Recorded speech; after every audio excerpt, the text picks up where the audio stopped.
أشهد أن لا إله إلا الله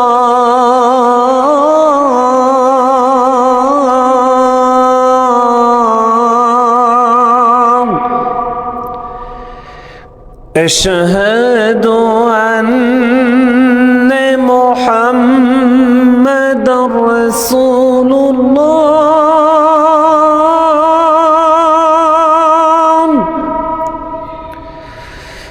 أشهد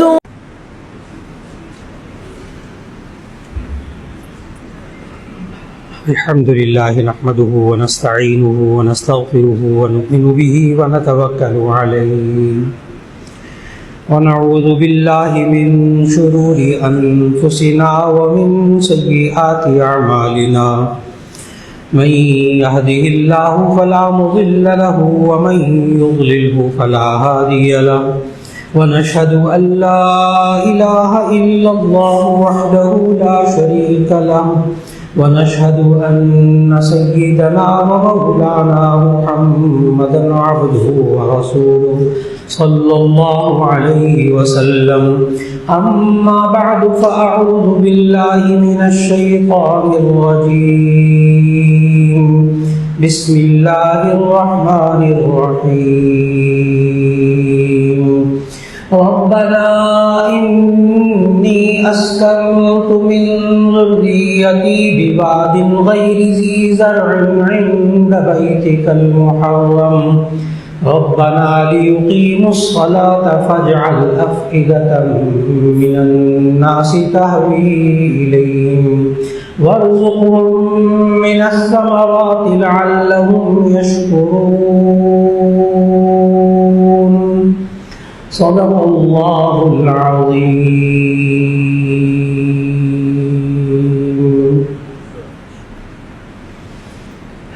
اللہ رب العزت نے ہم سب کو بے شمار نعمتیں عطا فرمائی ہیں. ان نعمتوں میں سے بنیادی طور پر دو نعمتیں ہوتی ہیں، ایک انسان کی جان اور ایک انسان کا مال، اور باقی ساری نعمتیں ان دو چیزوں کے گرد گھومتی رہتی ہیں. اور اللہ تعالیٰ نے ہمیں یہ دونوں نعمتیں دینے کے بعد پھر یہ سکھایا قرآن مجید میں کہ ان اللہ اشتری من المؤمنین انفسهم واموالهم بان لهم الجنہ، کہ اللہ تعالیٰ نے ایمان والوں سے ان کی جانوں کو، ان کے مالوں کو خرید لیا ہے اس بات کے بدلے میں کہ ان کو جنت ملے گی.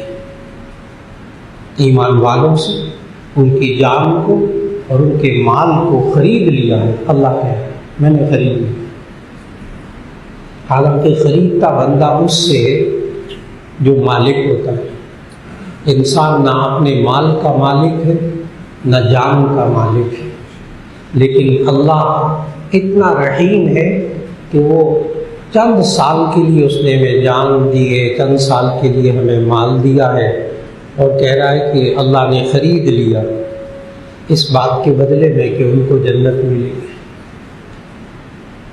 اور خریدنے کا مطلب تمام مفسرین نے یہ لکھا کہ اللہ نے خرید لیا جان اور مال.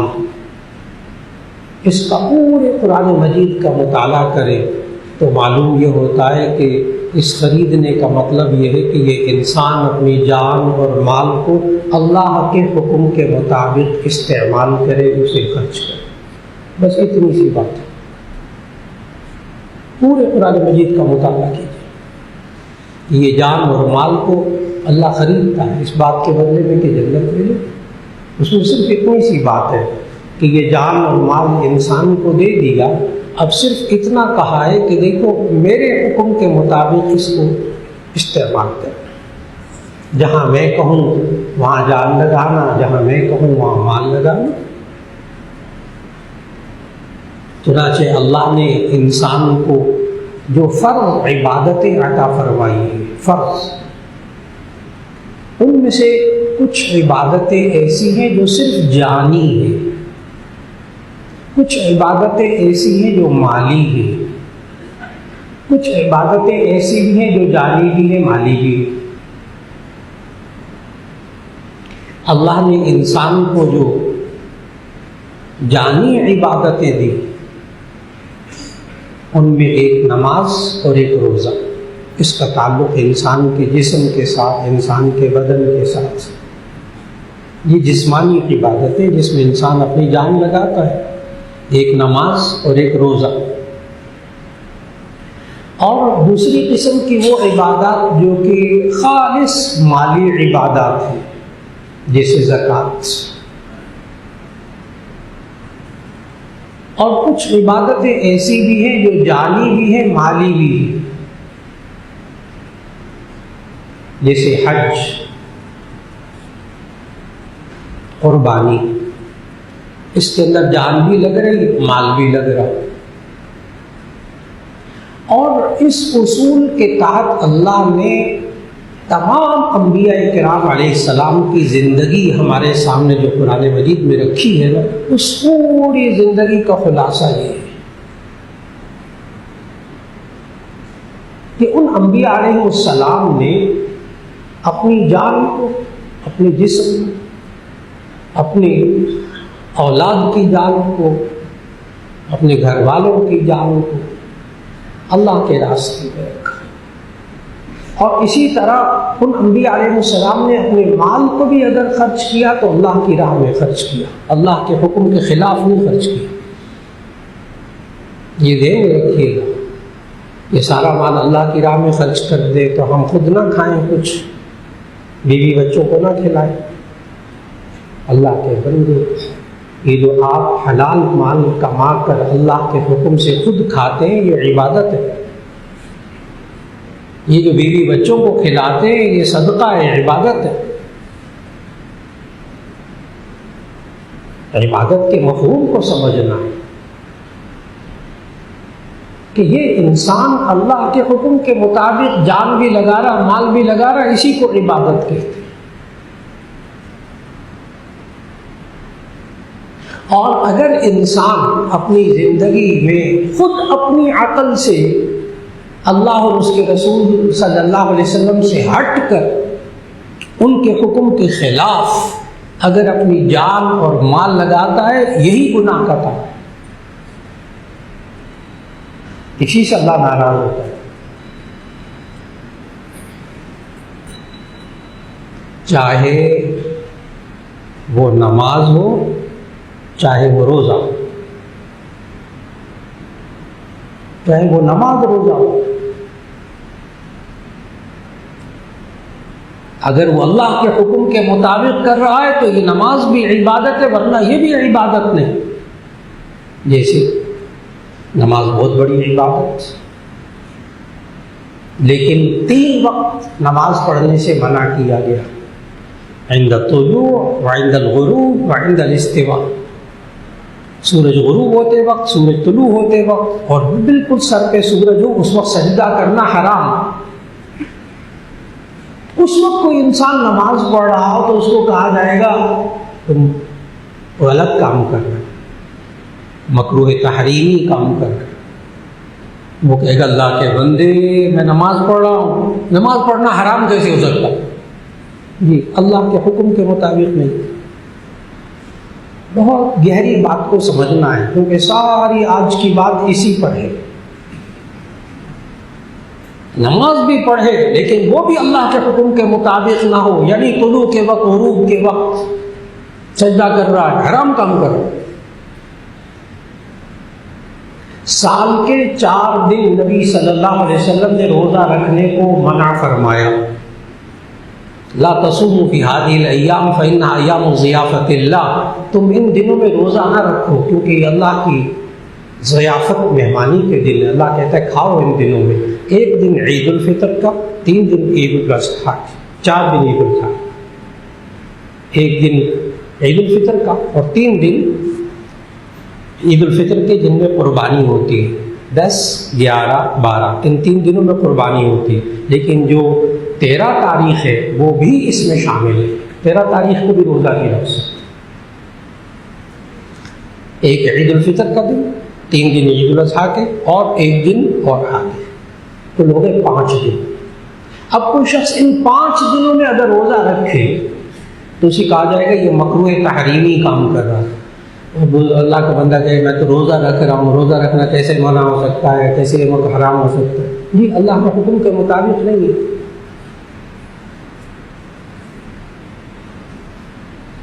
اس بنیادی بات کو ذہن میں رکھ کر پھر جب ہم انبیاء علیہ السلام کی زندگی پڑھتے ہیں قرآن مجید کے اندر، جو ابھی آیت تلاوت کی، حضرت ابراہیم علیہ السلام نے دعا مانگی، اپنی بیوی بچوں کو چھوڑا، بے آب ہو گیا میدان میں، اور کہاں وہ کنعان میں رہتے تھے، فلسطین میں. وہاں سے اپنی بیوی ہاجرہ علیہ السلام کو اور اپنے بیٹے دودھ پیتے بیٹے اسماعیل علیہ السلام کو لے کر آئے. اور روایات کے مطابق کم از کم عمر جس وقت اسماعیل علیہ السلام پیدا ہوئے تھے تو اس وقت کم از کم عمر جو ہے حضرت ابراہیم علیہ السلام کی وہ 80 سال کم از کم روایات میں ہے، اور روایات زیادہ والی ہیں تو 80 سال کا بڑھاپا. وہاں سے اللہ کا حکم ہوا، اللہ نے حکم دیا کہ جناب وہاں کنعان سے نکلو اور اپنی بیوی کو اور بچے کو جا کر بیت اللہ کے پاس چھوڑا. نہ وہاں پانی، نہ وہاں کھانے کی کوئی چیز. احادیث میں موجود کہ وہاں انہوں نے کھجورے اور پانی کچھ تھوڑا سا دے دیا زاد راہ کے طور پر. اور جب بیوی اور بچے کو وہاں چھوڑ کر جانے لگے تو احادیث میں موجود ہے کہ شیطان نے دل میں ڈالا حضرت ہاجرہ کی کہ یہ تمہیں یہاں چھوڑ کر جا رہے ہیں دونوں کو اکیلے. حضرت ہاجرہ نے بھی سوال کیا ابراہیم علیہ السلام سے، کیا آپ اللہ کے حکم سے مجھے یہاں چھوڑ کر جا رہے ہیں؟ کیا اللہ کے حکم سے مجھے چھوڑ کر جا رہے ہیں؟ تو حضرت ابراہیم علیہ السلام نے کہا کہ ہاں. اس کے بعد اس روایت کے الفاظ پڑھنے والے جو حضرت ہاجرہ کے الفاظ ہیں اس روایت میں، جب ابراہیم علیہ السلام نے کہا نا کہ ہاں میں اللہ کے حکم سے چھوڑ کر جا رہا ہوں، تو پھر حضرت ہاجرہ کے الفاظ یہ تھے کہ اذن لا یضیعنا، پھر وہ اللہ ہمیں ضائع نہیں کرے گا، آپ چھوڑ کر جائیے.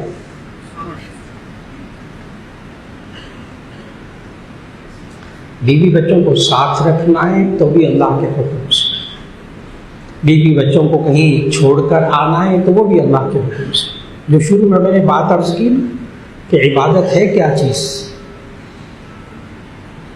کہ ہم اپنی جان اور مال کو اللہ کے حکم کے مطابق کریں، بس پھر ٹھیک ہے، پھر وہ عبادت ہے. اور اگر اللہ کے حکم کے خلاف استعمال کرے تو ظاہر ہے وہی گناہ ہے. ابھی اس کی مثالیں دی نماز و روزہ تک، کہ نماز اور روزہ بھی اگر اللہ کے حکم کے مطابق نہیں ہوگا، شکل تو روزے کی ہوگی، شکل نماز کی ہوگی، لیکن وہ اللہ کے اس کے رسول صلی اللہ علیہ وسلم کے حکم کے مطابق نہیں ہے تو وہ عبادت نہیں کہلائے گی. اور پھر جب وہاں چھوڑ کر گئے ہیں تو دعا مانگی. وہ دعا میں نے شروع میں تلاوت کی، ربنا انی اسکنت من ذریتی بواد غیر ذی زرع عند بیتک المحرم ربنا لیقیموا الصلاة فاجعل افئدة من الناس تهوی الیہم وارزقهم من الثمرات لعلهم یشکرون. اگر انسان اپنے آپ کو بھی اور اپنی بیوی بچوں کو بھی اگر اللہ کے حکم کے مطابق ان کی زندگی کو بنائے، ان کی زندگی کو اللہ اور اس کے رسول صلی اللہ علیہ وسلم کے حکم کے مطابق بنائے، تو پھر ایسی صورت میں آگے چل کر انسان کی زندگی میں اللہ خیر و برکت عطا کرتا ہے. اور اگر انسان حرام کما رہا، اپنی جان کو بھی غلط لگا رہا، اپنے بیوی بچوں کو بھی سوچ رہا ہے کہ میں زیادہ سے زیادہ حرام مال کھلا کے ان کے آرام کا خیال کروں، ان کو اچھی گاڑی لے دوں، ان کو اچھا گھر بنا دوں، تاکہ یہ آرام سے رہے. رشوت یہ لے رہا, دوسروں کا حق یہ مار رہا, بلیک مارکیٹنگ یہ کر رہا, عوام کا خون یہ چوس رہا, سب کچھ کرا کے نا یہ چاہتا ہے میں بیوی بچوں کو آرام پہنچاؤں. آپ نے سمجھ لیا کہ غلط طریقے سے وہ بیوی بچوں کو آرام پہنچانا چاہتا ہے, حرام مال کرنے کی. اللہ اسی زندگی میں سے خیر و برکت اٹھا لیتے, بس یہ بھی بات. لیکن یہی انسان انبیاء علیہ السلام کی زندگی سے اللہ نے سکھایا کہ یہی انسان وہی کام کرتا ہے لیکن اللہ کے حکم کے مطابق کرتا ہے. پھر انسان دعائیں مانگتا ہے, دعائیں بھی قبول ہوتی ہیں. اور دعا وہاں بیوی بچوں کو چھوڑ کر کیا مانگی؟ ربنا انی اسکنت من ذریتی بواد غیر ذی زرع عند بیتک المحرم. اے اللہ میں اپنے بیوی بچے کو یہاں اس طرح باعزت گھر کے پاس چھوڑ کر جا رہا ہوں. بواد غیر ذی زرع, جہاں کوئی پانی نہیں, جہاں کوئی گھاس نہیں, جہاں کوئی سبزہ نہیں, جہاں کوئی کھانے کی چیز نہیں اگ رہی, وہاں چھوڑ کر جا رہا. مقصد بھی بتایا کیوں, لیقیموا الصلاۃ. ربنا انی اسکنت من ذریتی بواد غیر ذی زرع عند بیتک المحرم ربنا لیقیموا الصلاۃ, تاکہ نماز قائم کریں. فاجعل افئدۃ من الناس تہوی الیہم. ایسی دعا قبول ہوئی حضرت ابراہیم علیہ السلام کی. فاجعل افئدۃ من الناس تہوی الیہم, لوگوں کے دلوں کو اس طرح بنا دے کہ یہ شوق سے اس طرف آئیں تیرے بیت اللہ کے پاس, شوق کے ساتھ آئیں. لوگ کہتے ہیں اب تو جی وہ سرکاری حج بھی 11 لاکھ کا ہو گیا, کون کرے حج؟ جی اللہ نے قرآن میں فرمایا وَلِلَّهِ عَلَى النَّاسِ حِجُّ الْبَيْتِ مَنِ اسْتَطَاعَ إِلَيْهِ سَبِيلًا. جو اس کی طرف جانے کی طاقت رکھتا ہے حج اس پر فرض ہوتا ہے. بس ساری زندگی اتنا پیسہ نہ ہے تب بھی حج فرض نہیں ہوتا. لیکن یہ مہنگائی کتنی ہوتی رہے, کچھ ہوتا رہے, رش آپ کے ذہن میں موجود حج کے اندر, عمرے کے اندر. فَاجْعَلْ أَفْئِدَةً مِّنَ النَّاسِ تَهْوِي إِلَيْهِ. لوگ شوق کے ساتھ, اللہ ان کے دلوں کو ایسا بنا دے کہ شوق کے ساتھ اس بیت اللہ کے پاس آئے. اللہ نے کیسی دعا قبول کی ہوئی دنیا کے کونے کونے سے, کیا عمرے میں اور کیا رمضان میں. رمضان کے اندر اتنا رش بیت اللہ کے ارد گرد کہ حج سے بھی زیادہ رش. اتنا اللہ نے دعا کو قبول کیا حضرت ابراہیم علیہ السلام. پھر اللہ سے دعا یہ بھی مانگی وَارْزُقْهُم مِّنَ الثَّمَرَاتِ. اے اللہ بیوی بچے کو نا میں بالکل جہاں پانی بھی نہیں ہے, کھانے کو کچھ نہیں ہے, وہاں چھوڑ کر جا رہا ہوں. وَارْزُقْهُم مِّنَ الثَّمَرَاتِ, ان کو پھلوں میں سے رزق عطا فرما. اور آج اللہ تعالیٰ سب کو بار بار جانے کی توفیق عطا فرمائے. جو وہاں جاتے ہیں اپنی آنکھوں سے دیکھتے ہیں کہ اگتے اب بھی نہیں ہیں وہاں سارے پھل, لیکن دنیا کے کونے کونے سے بہترین پھل اللہ اٹھا کر وہاں پہنچا دیتا. وَارْزُقْهُم مِّنَ الثَّمَرَاتِ. اے اللہ ان کو پھلوں میں سے عطا فرما. رازق تو اللہ تعالیٰ ہے, وہ پھر پہنچا کے دکھا دیتا ہے. میں نے کہا اگتا سب بھی نہیں اب بھی پھل, لیکن دنیا کے کونے کونے سے بہترین پھل اللہ وہاں عطا فرما رہا, وہاں رہنے والوں کو, وہاں جانے والوں کو. لعلہم یشکرون, تاکہ یہ شکر کریں. اور اچھا پھر جب اللہ نے یہ کہا نا فَاجْعَلْ أَفْئِدَةً مِّنَ النَّاسِ تَهْوِي إِلَيْهِمْ, دعا مانگی ابراہیم علیہ السلام نے کہ لوگوں کے دلوں کو اس طرح بنا دے کہ شوق کے ساتھ اس طرف آئیں. وہاں آ کر کیا کریں؟ آپ کو حیرت ہوگی کہ پورے حج کے اعمال میں حضرت ابراہیم علیہ السلام کے طور طریقے, ان کی بیوی حضرت ہاجرہ کے طور طریقے, ان کے بیٹے اسماعیل کے طور طریقے, اللہ نے سارے حاجیوں کے لیے لازم کر دیا.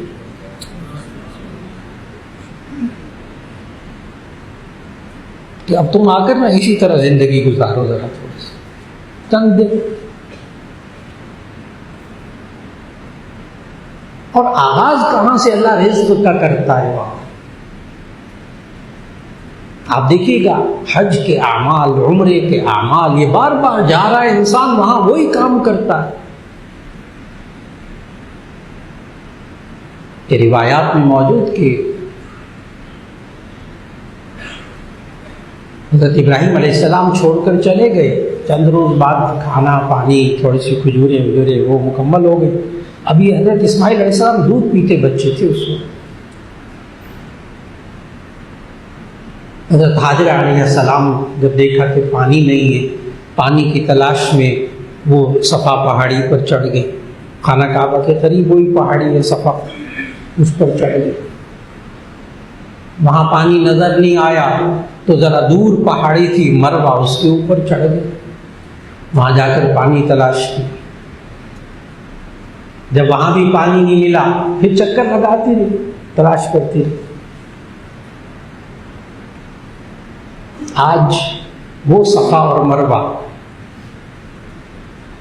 جس کے درمیان سعی کرتے، یہ ہر عمرہ کرنے والے، ہر حج کرنے والے پر واجب ہے یہ سعی کرنا. ماشاءاللہ آج ہر عمرہ اور حج کرنے والے پر یہ سعی واجب ہے. اور دیکھیے وہ پانی تلاش کرنے گئی وہاں صفا پہ مروہ پہ بیوی، وہ بھی اللہ کا حکم ماننے والی. بیوی کے الفاظ بھی ذہن میں رکھیے گا. اچھا حضرت حاجرہ کے الفاظ ذہن میں رکھیے گا. جب وہ چھوڑ کر جا رہے تھے تو انہوں نے کہا اللہ کے حکم سے چھوڑ کر جا رہے تھے. ہاں اللہ کے حکم سے چھوڑ کر جا رہے. بیوی آگے سے کیا کہتی ہے؟ اذا لا یضیعنا، پھر وہ اللہ ہمیں ضائع نہیں کرے گا. اس کا مطلب یہ ہوا بیوی کا بھی ذہن بنانا پڑتا ہے. خالی مردوں کا ذہن بنانا کافی نہیں ہے، بیویوں کی بھی ذہن سازی ضروری ہے، بچوں کی بھی ذہن سازی ضروری ہے. کہ وہ دو پہاڑیاں جہاں وہ صفا اور مروہ کے درمیان چکر لگایا اب صرف پانی کی تلاش میں، اللہ نے ان پہاڑیوں کو کیا کہا اور ان کے درمیان چلنے کے بارے میں کیا کہا، سورۃ البقرہ کی آیت تلاوت کرنے لگا. ان الصفا والمروہ من شعائر اللہ فمن حج البیت او اعتمر فلا جناح علیہ ان یطوف بہما. ان الصفا والمروہ من شعائر اللہ، یہ صفا اور مروہ اللہ کی نشانیاں ہیں.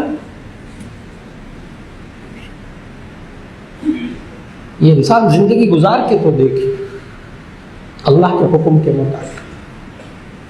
ان الصفا والمروہ من شعائر اللہ، یہ صفا اور مروہ اللہ کی نشانیاں ہیں. فمن حج البیت او اعتمر فلا جناح علیہ ان یطوف بہما، جو شخص حج کرے یا عمرہ کرے تو کوئی حرج نہیں کہ وہ ان کے درمیان چکر لگائے. یہ وہ آیت ہے جس کی وجہ سے سعی واجب ہے.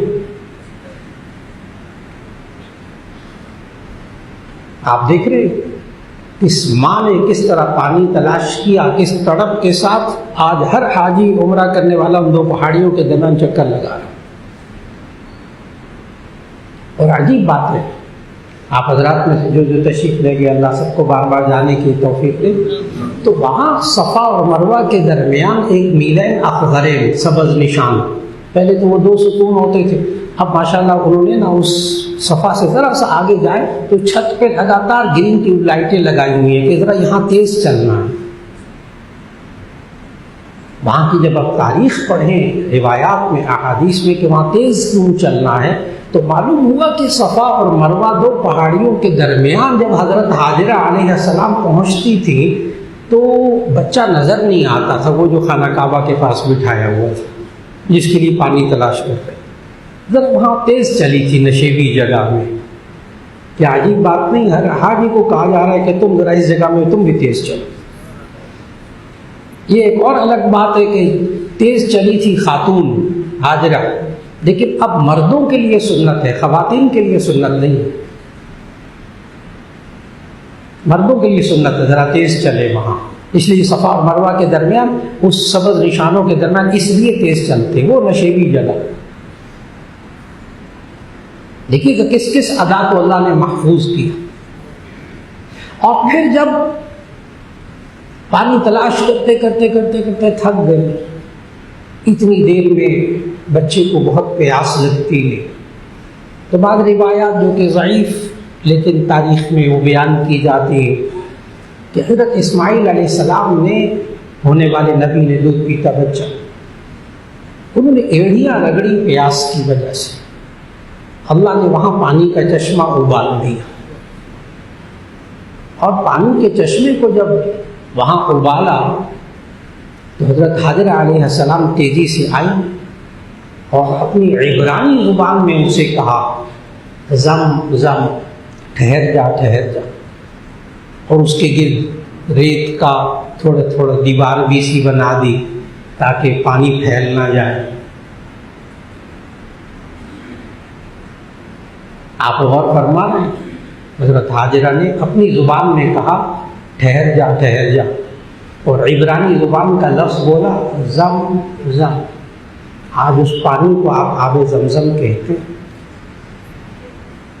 دیکھیے حضرت حاجرہ کے منہ سے جو لفظ نکلے وہ آج اس پانی کا نام ہے.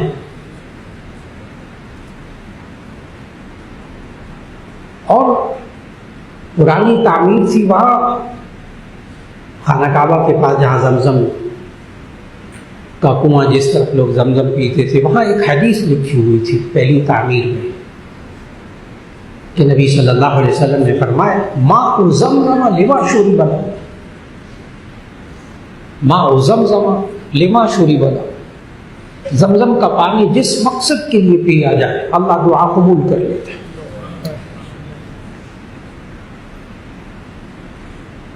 اور اس زمزم کے پانی پر بھی بہت ریسرچ ہو چکی، بہت ریسرچ ہو چکی. بڑے بڑے پی ایچ ڈی کے مقالے لکھے ہیں جیالوجسٹ حضرات نے، جیالوجسٹ ماہر ارضیات. جاپان کی ٹیمیں آئیں، پتہ نہیں کہاں کہاں کی آئیں. کبھی انہوں نے اس کو آب زمزم کے اس کنویں کو صاف کرنا چاہا،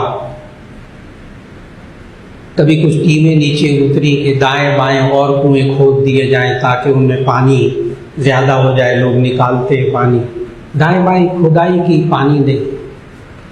پھر آخر اترے اس کنویں کے اندر کے پانی آتا کہاں سے. تو اب تک ماہرین نے بڑے بڑے مقالے لکھے، وہاں بڑی تحقیق کی کہ وہ جب نیچے اترے تو جا کر وہ ریت کی تہ اور پتھروں کی تہوں میں سے پانی رس رس کر آتا تھا. پیچھے سے تھوڑا سا پتھر ہٹاتے تھے، پیچھے پانی نہیں ہوتا تھا. آج بھی اب لاکھوں بیرل پانی روزانہ نکالا جا رہا، وہ کنواں خشک نہیں ہو رہا. معجزہ انبیاء علیہ السلام کے پاس معجزات اللہ نے عطا فرمائے. اور آپ حضرات کو یہ بھی معلوم کہ آج سائنس نے اتنی ترقی کر لی ہے کہ دنیا بھر کے کسی ملک کا پانی لا کر سائنسدانوں کے سامنے رکھ دے تو وہ اسی معدنی اجزاء، انہی پورے معدنی اجزاء کے ساتھ وہ وہی پانی بنا کر آپ کے سامنے رکھ دیں گے. یہ تو میٹرک پاس بچوں کو بھی پتہ ہے نا، پانی بنانے کا فارمولہ میٹرک والوں بچوں کو پتہ ہے. پھر اس کے بعد سائنس مزید ترقی کرتی ہے، اس کے اندر جتنی معدنیات ہوتی ہیں، چنانچہ کوئی کسی کینیڈا کا پانی بنوانا چاہے تو پاکستان میں وہ بنا کر دے سکتے ہیں. پاکستان کا پانی آپ کہیں اور جا کر پینا چاہیں، وہ سائنسی طریقے سے آپ کو معدنی اجزاء، وہ انزائمز پورے کر کے آپ کو وہ پانی بنا دیں گے. لیکن عجیب بات ہے کہ اس پر مقالے لکھے گئے، تحقیقات ہوئی کہ زمزم جیسا پانی آج تک سائنسدان نہیں بنا سکے. اور میں مختصر عرض کر دوں کہ وجہ بھی وہاں انہوں نے لکھی کہ ہم کچھ معدنی اجزاء کو زیادہ کرتے ہیں. جو حضرات ماشاءاللہ کیمسٹری وغیرہ پڑھے ہوئے فوراً سمجھ جائیں گے. ہم کچھ معدنی اجزاء کو زیادہ کرتے ہیں، دوسرے کم ہوتے ہیں، دوسروں کو زیادہ کرتے ہیں، یہ کم ہو جاتے ہیں. آج تک سائنس زمزم کا متبادل پانی نہیں بنا سکے ابھی تک. کہ اللہ نے، دیکھیے گا کہاں سے بات شروع ہوئی کہ اللہ کے حکم کے مطابق بیوی بچوں کو وہاں چھوڑا اور اللہ نے زمزم کا وہاں انتظام کیا. اور جہاں ماں دونوں پہاڑیوں کے درمیان پھرتی رہی، آج وہ ہر حاجی ہر عمرہ کرنے والا یہی کچھ کر رہا۔ اور پھر اس کے بعد وہ بات کی بات کہ پھر قبیلہ جرہم وغیرہ اور قبیلے آ کر وہاں رہنے لگے، آبادی ہو گئی۔ پھر ایک وقت ایسا آتا ہے کہ یہ انسان سوچتا ہے کہ ایک وقت ایسا آتا ہے کہ یہی بچہ جب ذرا نوعمری کو پہنچتا ہے، اسماعیل، تو پھر اللہ تعالیٰ قرآن مجید میں فرماتے ہیں فَلَمَّا بَلَغَ مَعَهُ السَّعْيَ قَالَ يَا بُنَيَّ إِنِّي أَرَىٰ فِي الْمَنَامِ أَنِّي أَذْبَحُكَ فَانظُرْ مَاذَا تَرَىٰ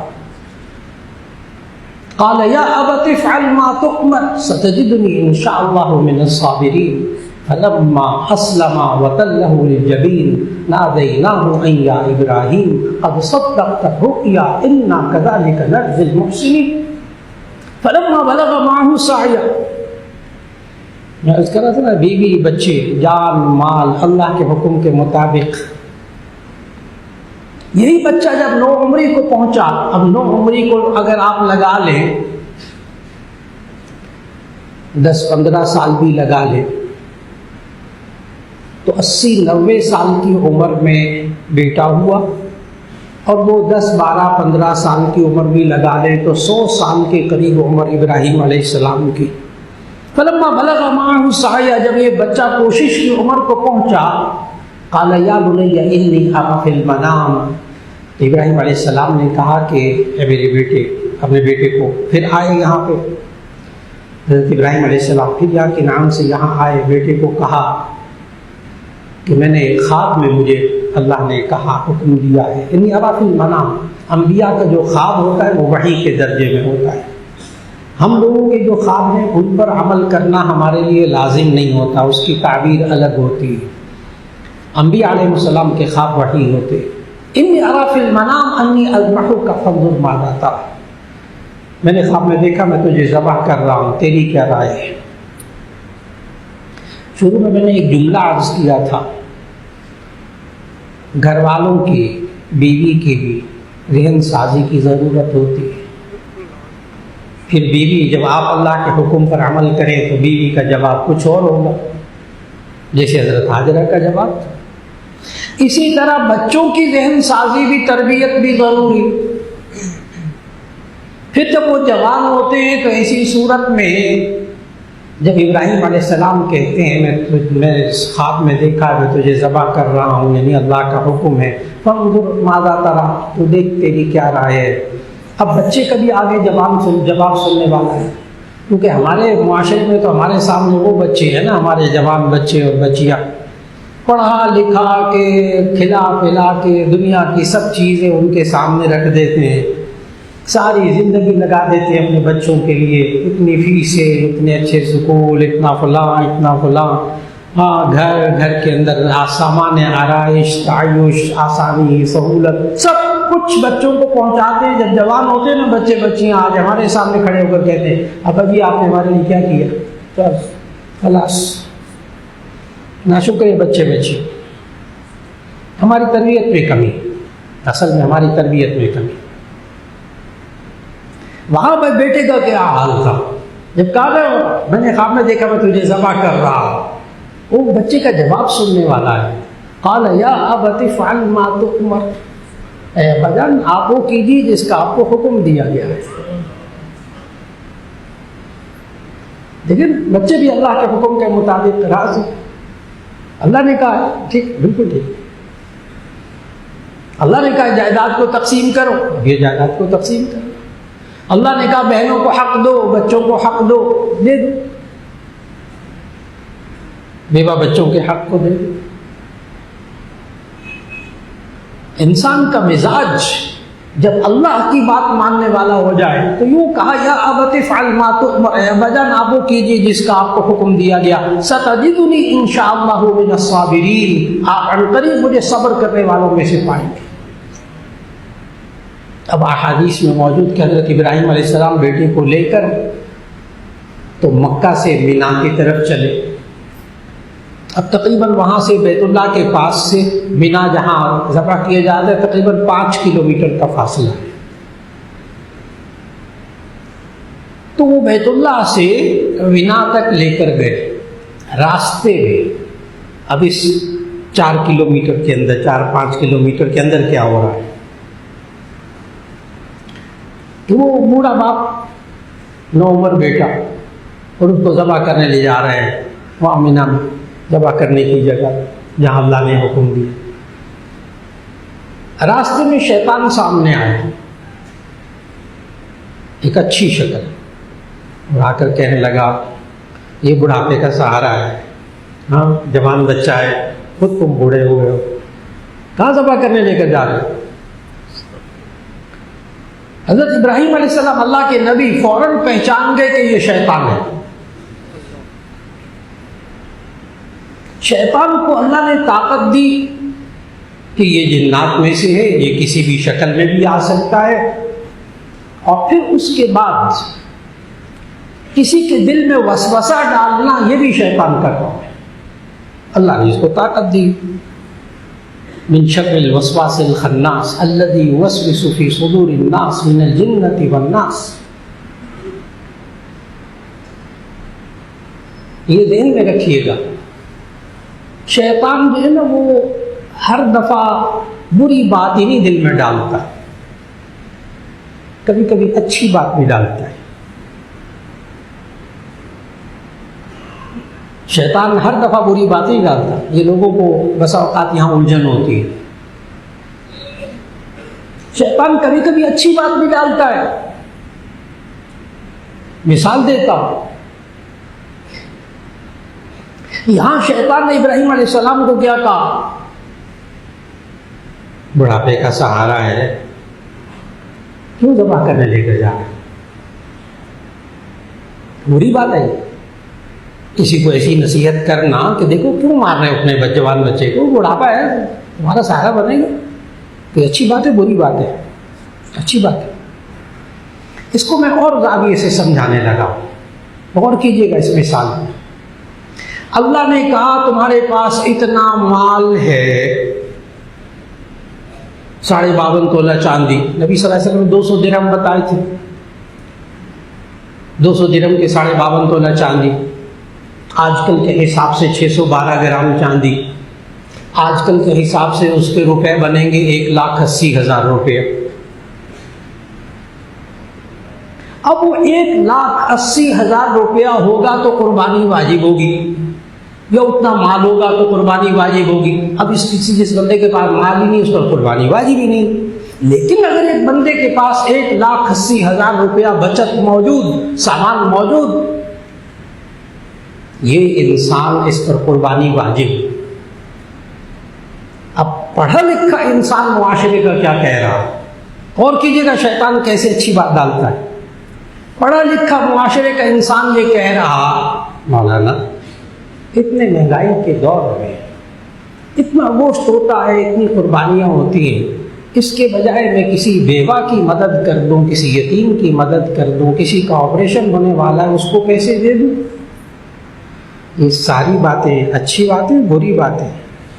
بیوہ کی مدد کرنا, کسی آپریشن والے کی مدد کرنا, کسی بے روزگار کی مدد کرنا, ساری اچھی باتیں, فکر نہ کریں.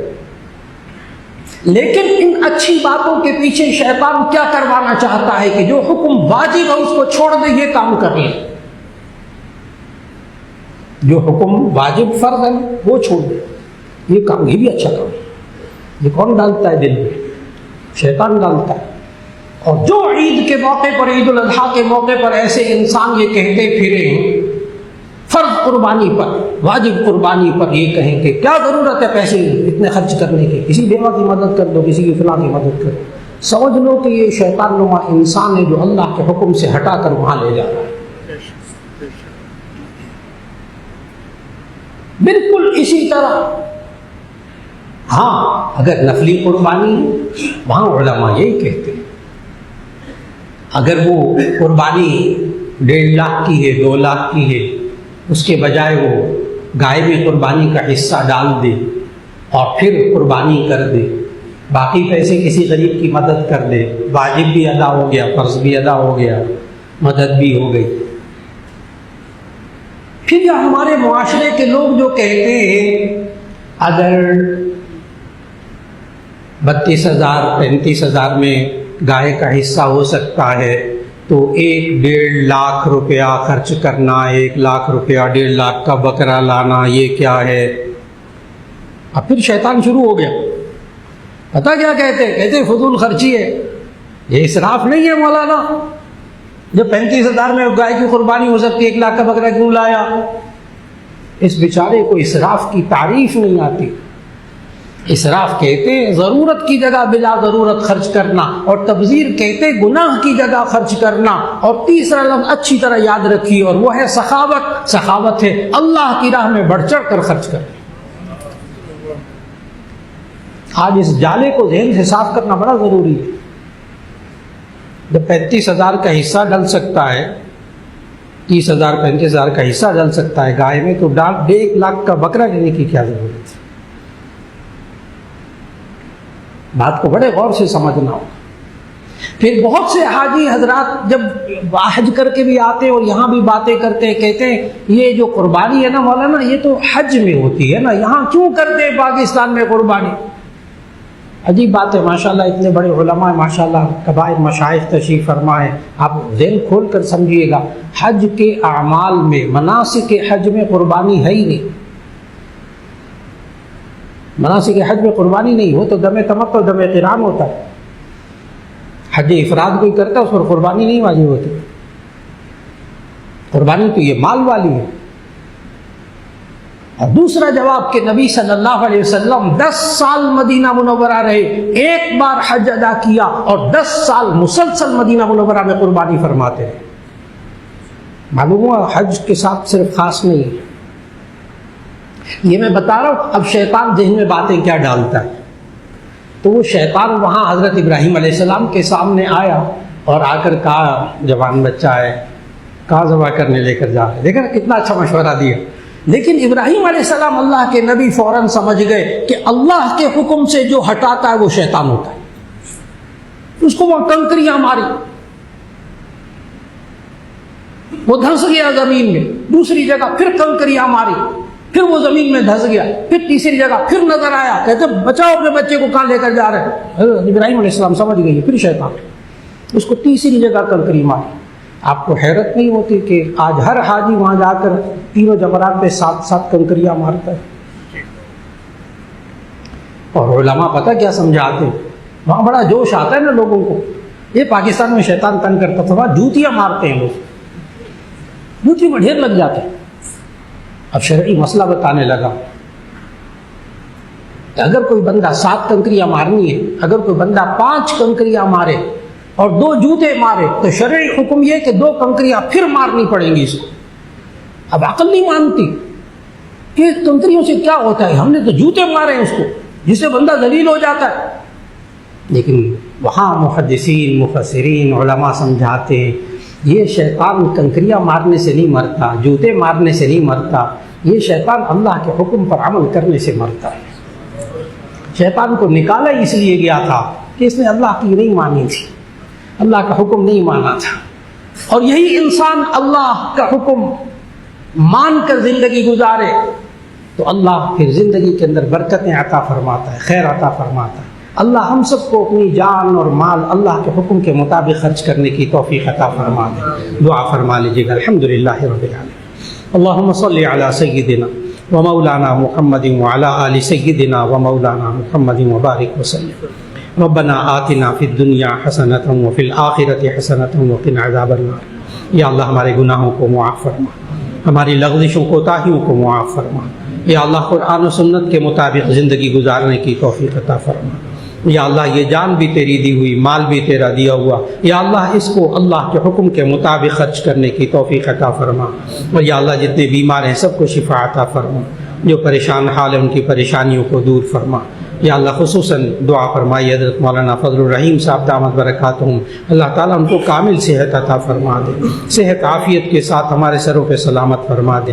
یا اللہ ایک ایک بندہ جو دعا مانگ رہا ہے، یا اللہ ایک ایک کی دعاؤں کو قبول فرما، یا اللہ سب کے بچے اور بچوں کے نصیب اچھے فرما۔ بہت سے حضرات نے دعاؤں کے لیے کہا، ان کے بچوں کے امتحانات ہو رہے ہیں، کچھ کے ہو چکے، یا اللہ سب کے بچوں اور بچیوں کو تمام دنیا اور آخرت کے امتحانات میں کامیابیاں نصیب فرما۔ یا اللہ ہم سب کی دعاؤں کو قبول فرما۔ وصلی اللہ تعالی علی خیر خلقہ محمد وآلہ واصحابہ اجمعین برحمتک یا ارحم الراحمین۔